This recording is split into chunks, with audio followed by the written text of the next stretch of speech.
This is Avonmouth.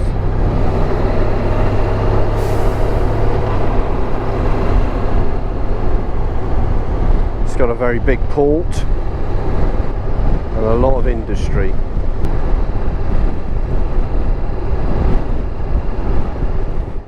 To our right is what at first sight appears to be an innocuous industrial estate. It's looked more or less like this since the Second World War. But let me take you back a little further to the First World War. In defiance of the Hague Convention on Weapons, the German army used mustard gas against the Allied troops on the Eastern and Western fronts in 1917.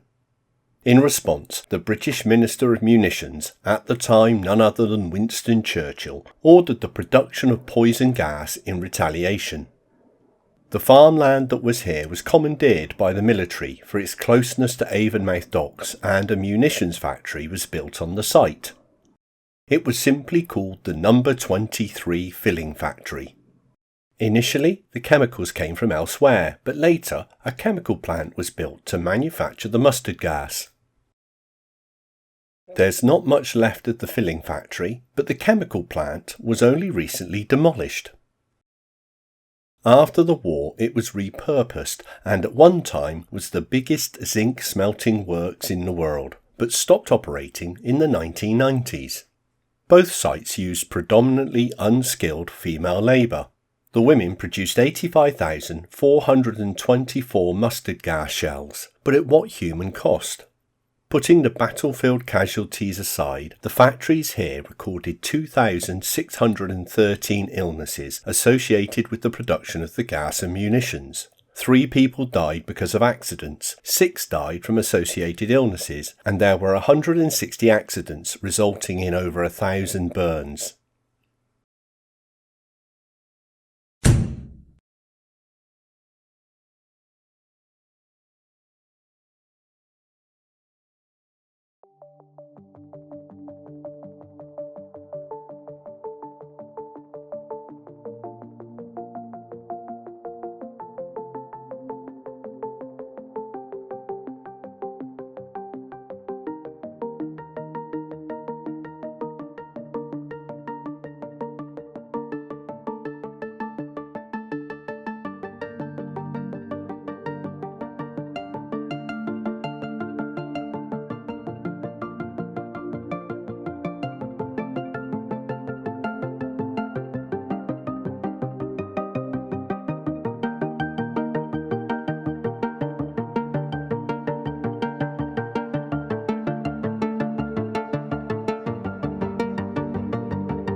Start of the A4, yeah, but eventually ends up in London, in Holborn, in the city of London.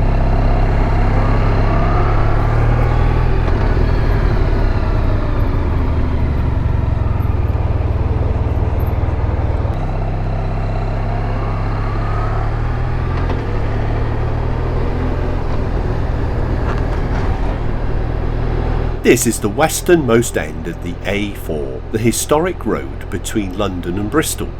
Keep watching this video to find out more about what might be our next series. We can get so far.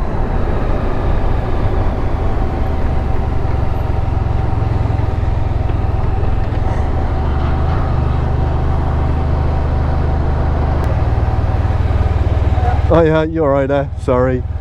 No, not too bad. We were hoping for a ride around, but it's going to be a no, isn't it? I know. Okay, can we turn around at the roundabout and come down? Yeah. We're trying to blag our way into the port area, but they're having none of it. That's what you call scrap metal, isn't it?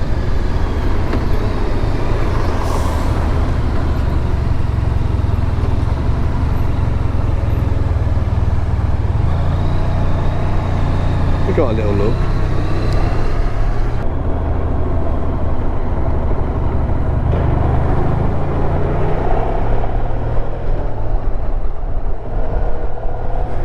So we've got a little bit of a choice here. We've got to get across the River Avon, and the two choices are the motorway bridge, the M5, or the Clifton suspension bridge. What's it going to be?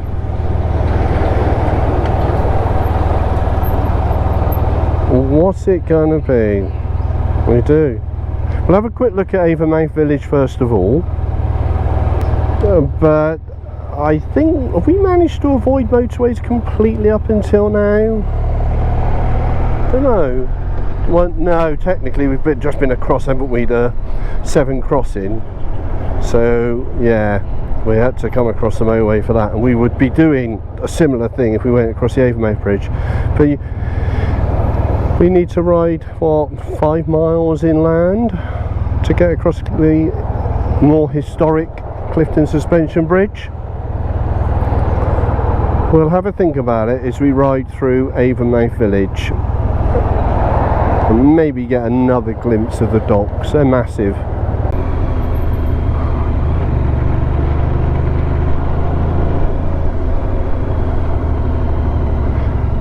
So I think the Avonmouth village was here before Avonmouth docks. Maybe not. Well, no, a lot of it was built because of the docks, and that's the railway that goes to Severn Beach. And if you look at the architecture on the right hand side here, it just gives you some idea of the former glory of this place. And now they're all run down flats. The Royal Hotel.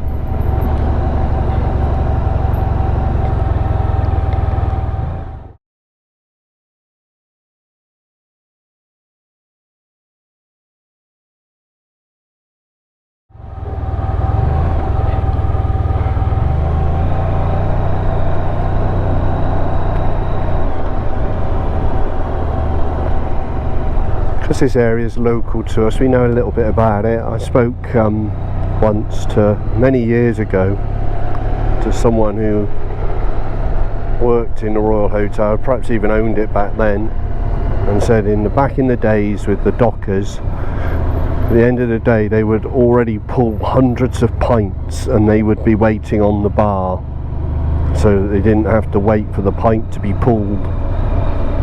And that's what the bar was for.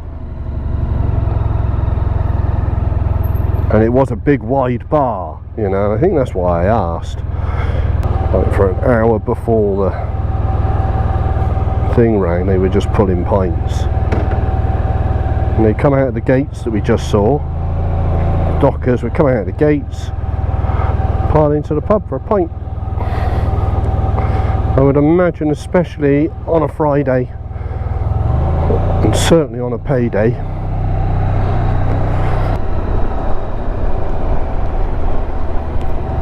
So they had the pub, and they also had the church. So coming up on our right hand side, just the other side of the crossing, which is just about to go red, so we're going to stop.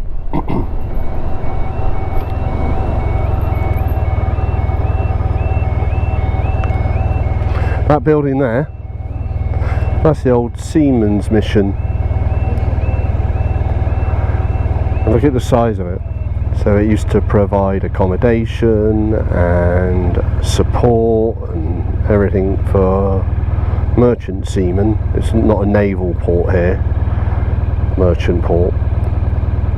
It was a tough life. Yeah, a tough, lonely life being a seaman, merchant seaman. It's obviously coming into the station, isn't it?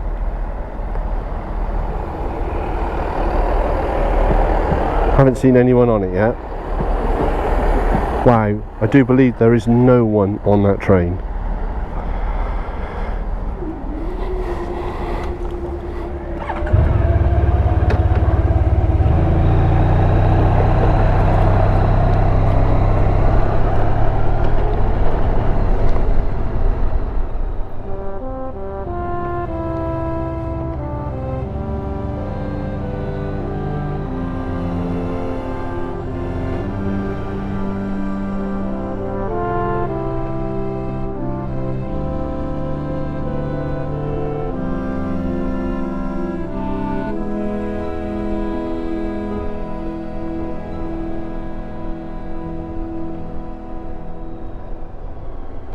During this trip around the coastline, we have determined to cross any rivers and estuaries at whatever crossing is closest to the coast. In our quest, we've taken all sorts of bridges, tunnels and ferries, but we're about to break our rule for the second time in successive episodes. I think we'll go the old bridge, a more historic way. Right now we're passing under the closest crossing, the Avonmouth bridge that carries the M5. In fairness, it's a great crossing and an impressive structure spanning the River Avon not far from its mouth with the Severn estuary. But we have a much more iconic bridge to show you, and what I think is the prettiest main road into any city in the UK. We're still on the A4, and this stretch along the River Avon is called the Portway. It was built to link the new port at Avonmouth with the city. Upon opening on the 2nd of July 1926, it was the single most expensive road project in Britain, costing £800,000. Before then, the A4 terminated in Bristol. Before the M4 motorway, it was the main route between London and Bristol. Today, much of the route still follows the 17th century coach road that was known as the Great Road to Bristol. You have to remember, back then, Bristol was only second to London in importance. In preparation for this series, we rode the whole length of the A4 and videoed it. We have actually produced that series into 8 episodes. They reflect our video skills at the time, and we're not sure if we should put them on YouTube. Let us know what you think in the comments. About 500 people watch us every week. If we get 50 comments below wanting the A4 trip, then we'll put it out there.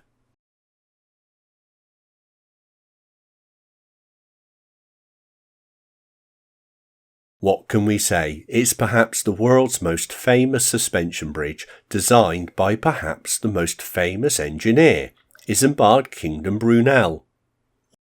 Or was it? Brunel's design was one of many that were submitted and considered. Many people at the time, including Brunel's own father, didn't believe a single span bridge over this distance was possible, and many of the designs either had a central pier or reduced the width of the river. Another famous engineer, Thomas Telford, was asked to select the best design, but he ruled them all out and suggested a suspension bridge of his own. Funny that. Yeah, it looks awesome from all angles, doesn't it, this bridge?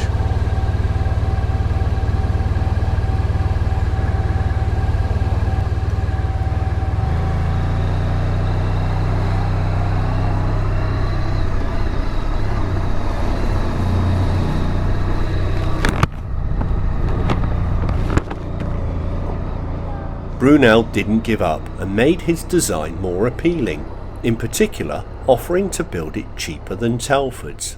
In 1831, construction of Brunel's design began in earnest, but 4 months later was halted because of the Bristol Reform Act riots. Over the following 3 decades, work was sporadic and little progress was made.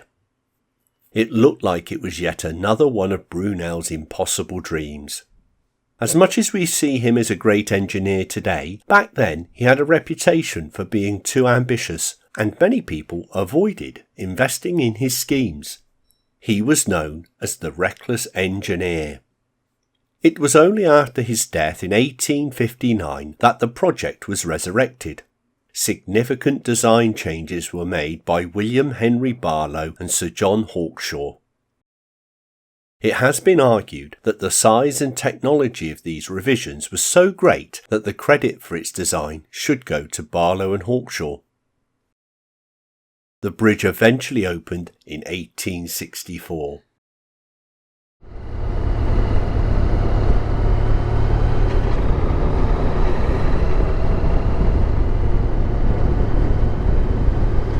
Designed by Brunel, but completed after his death.